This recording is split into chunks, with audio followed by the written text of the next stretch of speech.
जय हिंद। आज की इस वीडियो लेक्चर में हम लोग पढ़ेंगे 10वीं के छात्र छात्रा के लिए अध्ययनों और इस अध्याय का नाम है अशोक का शस्त्र त्याग और इनके लेखक का नाम है बंशीधर श्रीवास्तव। इस वीडियो लेक्चर के माध्यम से हम सब पढ़ेंगे बंशीधर श्रीवास्तव द्वारा रचित जितने भी पॉइंट है अशोक के अस्त्र शस्त्र से संबंधित ऑब्जेक्टिव को लेकर के हम लोग चर्चा करेंगे। अशोक का अस्त्र शस्त्र का विद्या का नाम क्या है? एकांकी। विद्या क्या है? एकांकी है। ध्यान रखना है, विद्या है एकांकी। अशोक का शस्त्र त्याग के रचनाकार के रूप में जाने जाते हैं बंशीधर श्रीवास्तव। कलिंग युद्ध कहाँ हुआ था? उड़ीसा में। और कितने ईस्वी में? 261 ईसा पूर्व ईस्वी में कलिंग युद्ध हुआ था उड़ीसा में। कलिंग की राजकुमारी का नाम क्या था? कलिंग की राजकुमारी का नाम था पद्मा। क्या नाम था? पद्मा नाम था। अशोक ने सैनिकों को तलवार फेंकने का आदेश दिया। अशोक ने सैनिकों को तलवार फेंकने का आदेश दिया क्योंकि अशोक स्त्री पर वार नहीं करना चाहते थे, स्त्री पर हाथ उठाना नहीं चाहते थे। पद्मा का संबंध किस युद्ध से है? पद्मा का संबंध कलिंग युद्ध से है। बौद्ध भिक्षु के सामने अशोक और उसके सभी सरदार कौन रंग के कपड़े पहने हुए थे? पीले रंग के कपड़े पहने हुए थे। कलिंग दुर्ग खुलने पर स्त्रियों की सेना बाहर निकलती है। कलिंग दुर्ग जब खुला गया, कलिंग दुर्ग कहाँ था? उड़ीसा में। कहाँ था? कलिंग दुर्ग उड़ीसा में था। बौद्ध भिक्षु के सामने अशोक कलिंग दुर्ग खुलने पर स्त्रियों की सेना बाहर निकलती है। अशोक का शस्त्र त्याग शीर्षक पाठ का मूल उद्देश्य क्या है? अशोक का शस्त्र त्याग शीर्षक पाठ का मूल उद्देश्य है अहिंसा। और अशोक के द्वारा भी अहिंसा को अपनाया गया। सत्य और अहिंसा पर बल दिया गया। अहिंसा परमो धर्म। अहिंसा को ही अपने जीवन में अपनाने का प्रयास अशोक के द्वारा किया गया। अगर आपसे प्रश्न किया जाएगा किस युद्ध के बाद अशोक ने अहिंसा के धर्म को अपनाया था, तो कलिंग युद्ध के बाद। कलिंग युद्ध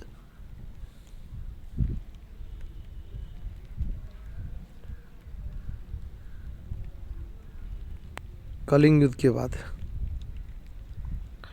कलिंग युद्ध कहाँ हुआ था? उड़ीसा में। कितने ईस्वी में? 261 ईस्वी में उड़ीसा में कलिंग युद्ध होता है। ये अति महत्वपूर्ण है। मैं स्त्री वध नहीं करूँगा, यह पंक्ति किसके द्वारा ली गई थी? यह पंक्ति अशोक के द्वारा ली गई थी,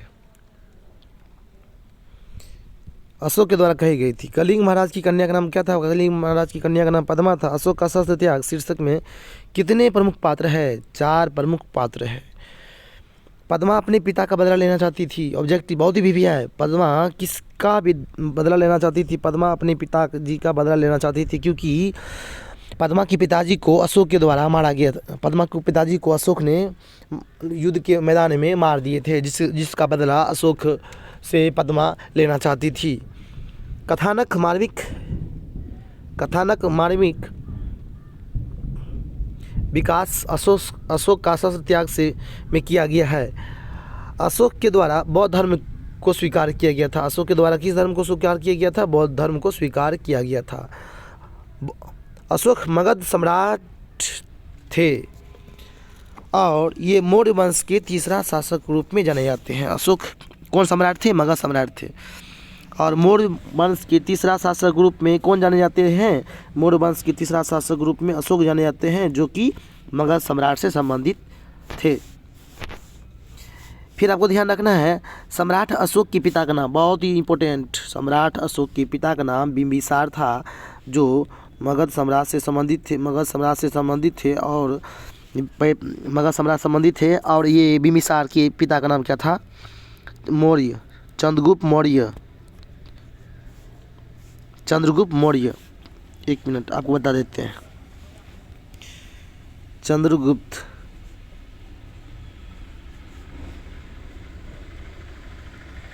मौर्य के पुत्र का नाम हो गया बिंबिसार। इसका पुत्र का नाम हो गया अशोक। इससे यह स्पष्ट होता है कि चंद्रगुप्त मौर्य वंश के प्रथम शासक के रूप में चंद्रगुप्त मौर्य जाने जाएंगे। मौर्य वंश की स्थापना भी चंद्रगुप्त मौर्य के द्वारा किया गया था। मौर्य वंश की स्थापना चंद्रगुप्त मौर्य किए थे। मौर्य वंश का प्रथम शासक के रूप में चंद्रगुप्त मौर्य जाने जाएंगे। फिर मौर्य वंश के चंद्रगुप्त मौर्य के पुत्र का नाम बिंबिसार, बिंबिसार के पुत्र का नाम क्या हो गया? अशोक। अशोक अपने पुत्र महेंद्र और पुत्री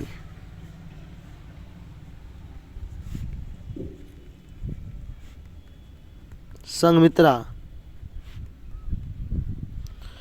महेंद्र और संघमित्रा को श्रीलंका भेजे थे बौद्ध धर्म को प्रचार प्रसार करने के लिए। कलिंग युद्ध कितने वर्षों तक लड़ा गया था? बहुत ही भी है। कलिंग युद्ध 4 वर्षों तक लड़ा गया था। मिलते हैं नेक्स्ट वीडियो में। ईर्ष्या तू न गई मेरे मन को लेकर के, जिनके लेखक का नाम है रामधारी सिंह दिनकर। तब तक के लिए जय हिंद, जय भारत।